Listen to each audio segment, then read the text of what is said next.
Bonjour à tous et bienvenue sur Mininch, la chaîne d'actualité automobile et des miniatures. Aujourd'hui on se retrouve et on va parler bourse aux voitures miniatures qui sont des véritables événements incontournables pour tous les passionnés de voitures miniatures et surtout les collectionneurs. Ça permet de pouvoir compléter sa collection parfois avec des très bons prix et de pouvoir trouver des modèles qui sont plutôt rares et évidemment à faire des rencontres. Dernièrement on était avec le reste de l'équipe à Mulhouse dans l'Est pour l'une des plus importantes bourses aux voitures miniatures de France. Alors je vous emmène avec moi à la bourse aux voitures miniatures de Mulhouse, édition mars 2024, c'est parti. Le monde des voitures miniatures avait donc rendez-vous le samedi 16 mars à Mulhouse pour la 90e, oui 90e bourse aux voitures miniatures du club des voitures miniatures de Mulhouse. Une bourse qui est relativement conséquente puisque c'est l'une des plus importantes dans l'est de la France. Et d'ailleurs le même week-end, on en avait une également le dimanche 17 mars, donc à Tours. Bon, on ne peut pas tout faire, mais il y en avait quand même beaucoup des bourses aux voitures miniatures.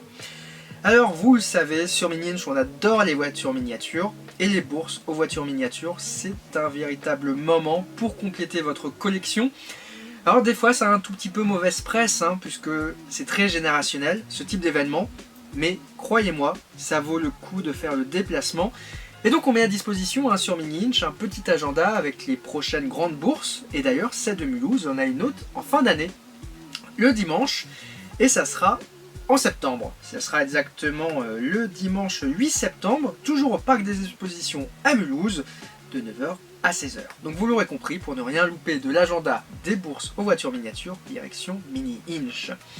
Une bourse aux voitures miniatures, c'est tout simplement une énorme brocante, un énorme salon, un rassemblement de vendeurs de voitures miniatures qui proposent à la vente des miniatures à toutes les échelles.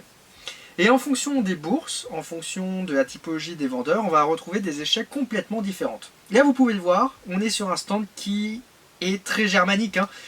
Là, si vous êtes fan d'Audi à petit prix, c'est ici qu'il fallait être. Forcément, on était juste à côté de la frontière allemande. Du côté de Mulhouse, évidemment, Mininch ne fait pas le déplacement les mains libres. Déjà, on vient avec le reste de l'équipe. Et en plus, on vous propose ici une petite présentation des dernières nouveautés Hino, qu'on espère bientôt plus voir en France. On avait également la Peugeot DCT.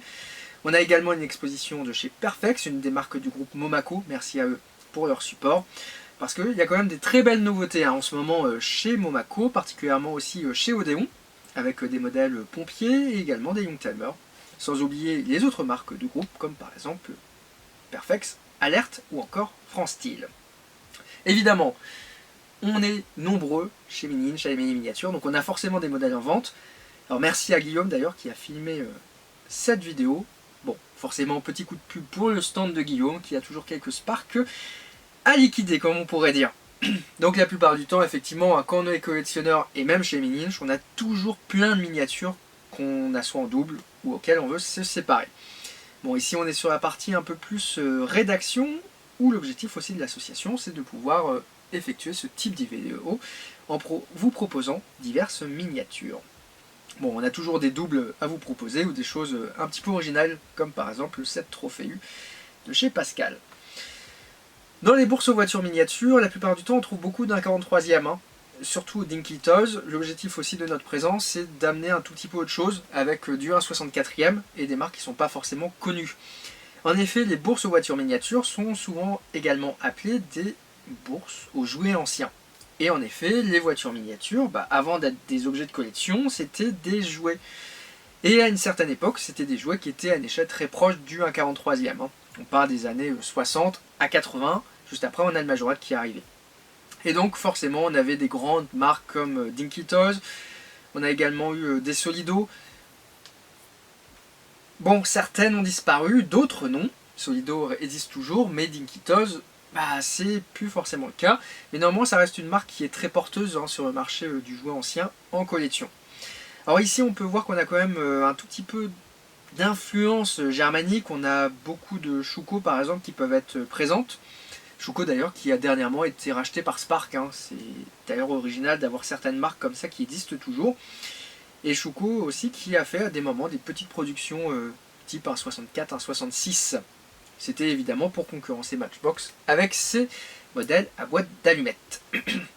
La plupart du temps, mon bon conseil en fait, quand on est dans une bourse aux voitures miniatures, on ne sait jamais qu'est-ce qu'on va trouver. Quand on a une collection qui est très construite, où on a forcément un modèle qu'on va chercher absolument, c'est très simple en fait d'arriver dans la bourse, d'essayer de trouver ce modèle. Et la plupart du temps, on peut le trouver, des fois on ne le trouvera pas.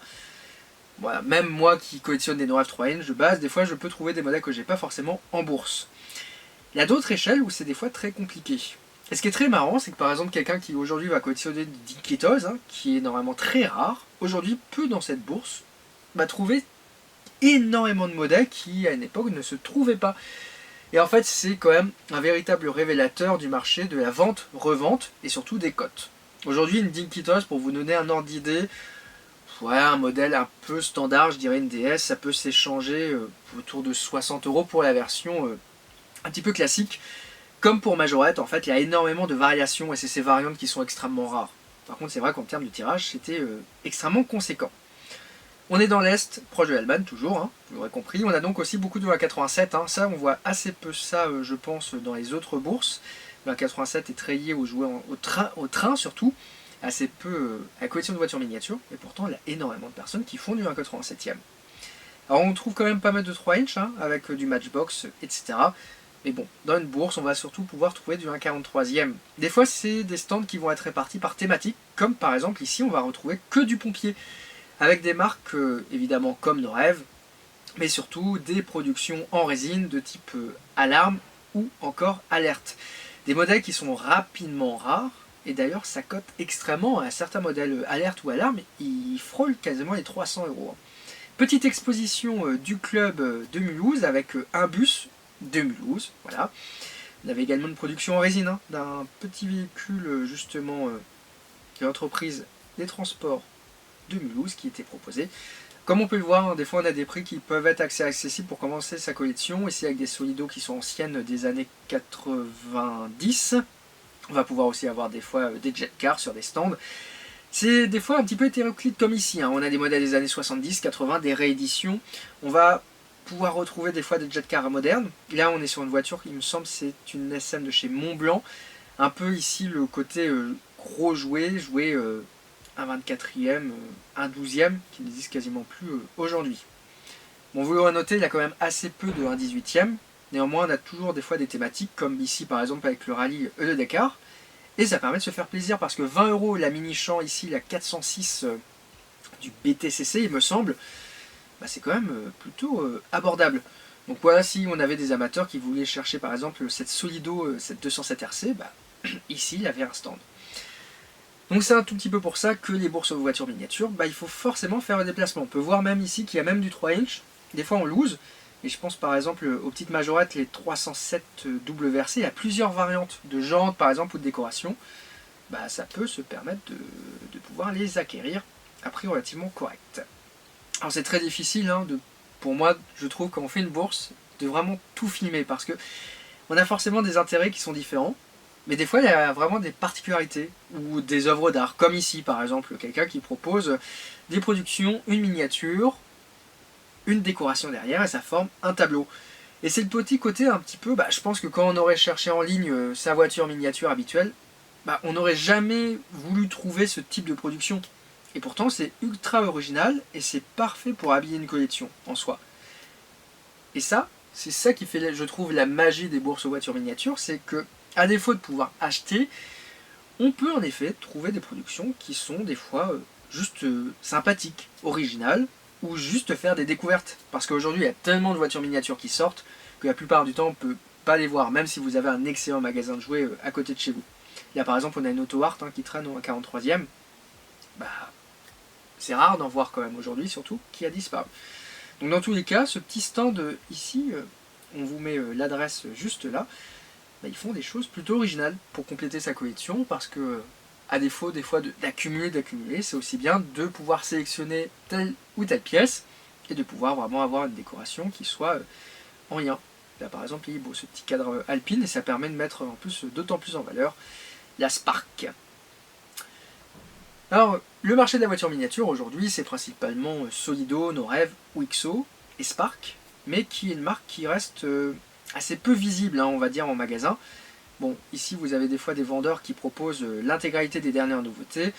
Donc au final, une bourse aux voitures miniatures, à défaut de trouver des jouets anciens ou des modèles qui sont un tout petit peu rares ou anciens, ça peut aussi permettre, en fonction des vendeurs présents, de pouvoir compléter sa collection avec des modèles qui sont relativement récents. En termes de tarifs, justement, est-ce qu'une bourse, des fois, c'est rentable ou c'est pas rentable? Alors tout dépend des vendeurs. La plupart du temps, vous avez des vendeurs comme ce que nous l'on propose sur ce type de vente, qui veulent vendre leur double, donc avec des prix des fois qui peuvent être relativement compétitifs. On a des fois des vendeurs qui s'alignent sur les prix qu'on peut voir sur eBay, donc c'est beaucoup moins intéressant. Mais dans tous les cas, des fois c'est un tout petit peu moins cher. Là par exemple, les Spark restent assez abordables vis-à-vis de ce qu'on peut trouver en ligne. Surtout ça permet quand même d'avoir une bonne quantité de Spark, de pouvoir découvrir et choisir son modèle.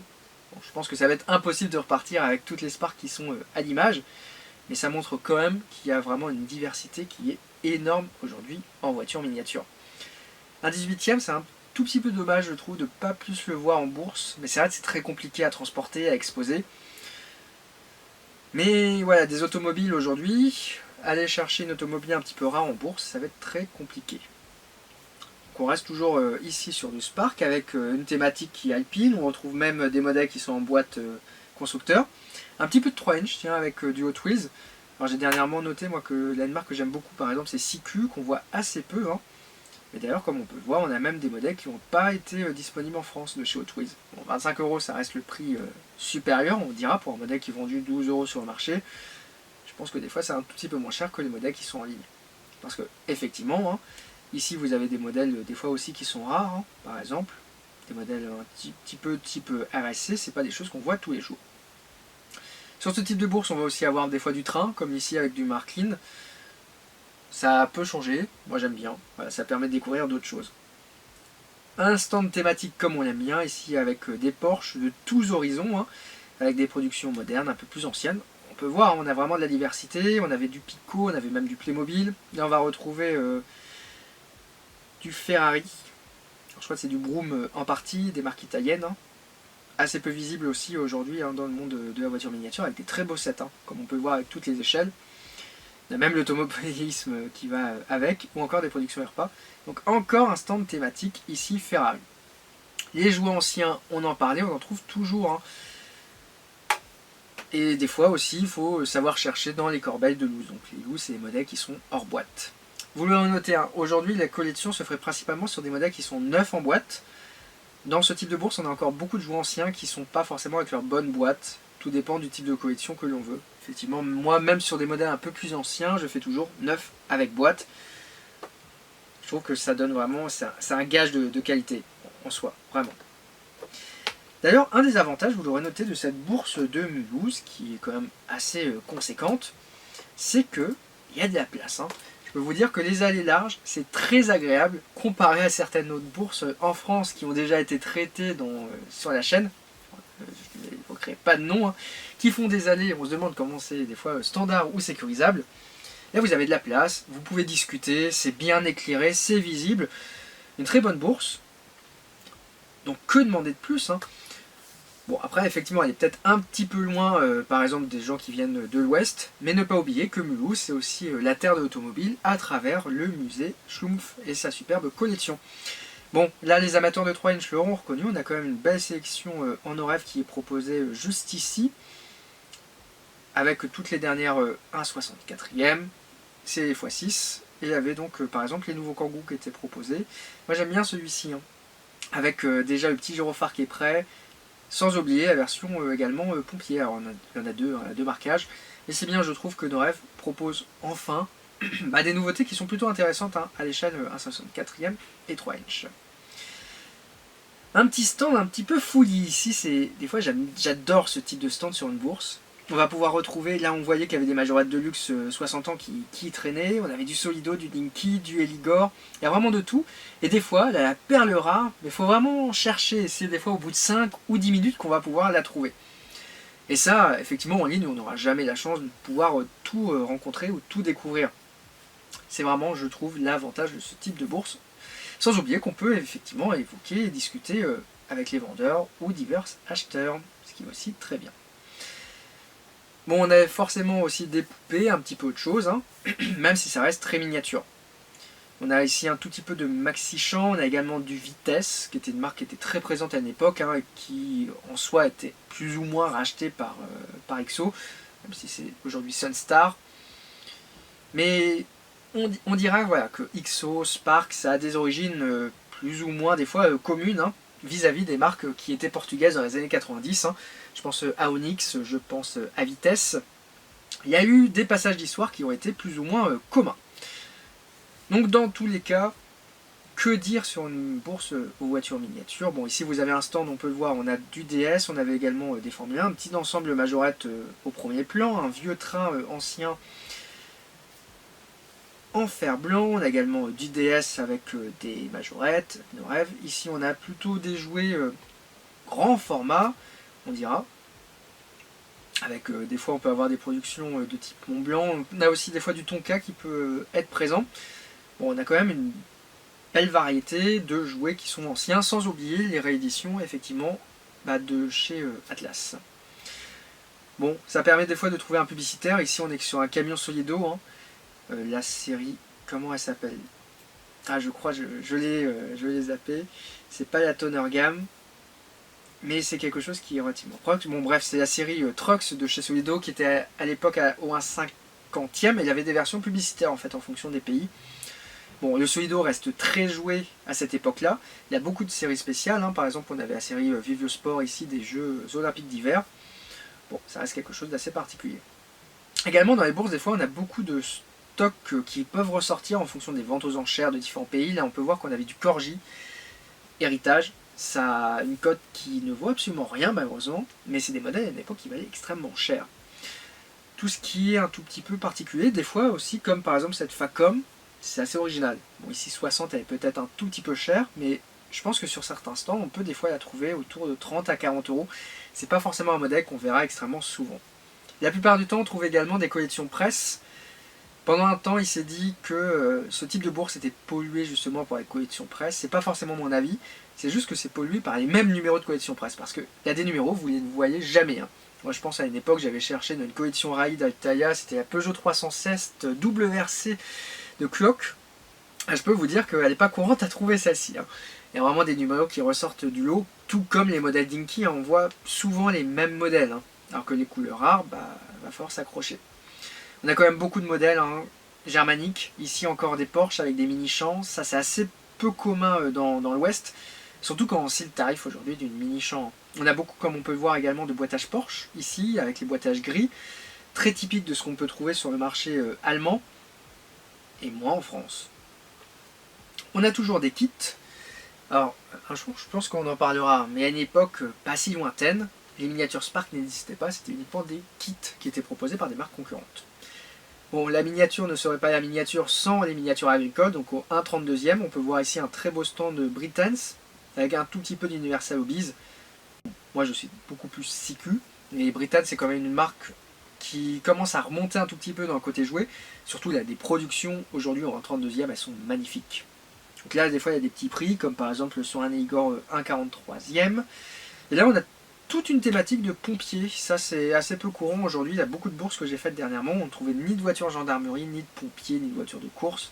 Je trouve que ça reste bien d'avoir des thématiques un tout petit peu assorties sur certains stands, tout dépend de ce que l'on collectionne. Parce que voilà, si on veut avoir une parade car comme ici, qui était un artisan français, eh ben, c'est pas forcément très courant à trouver.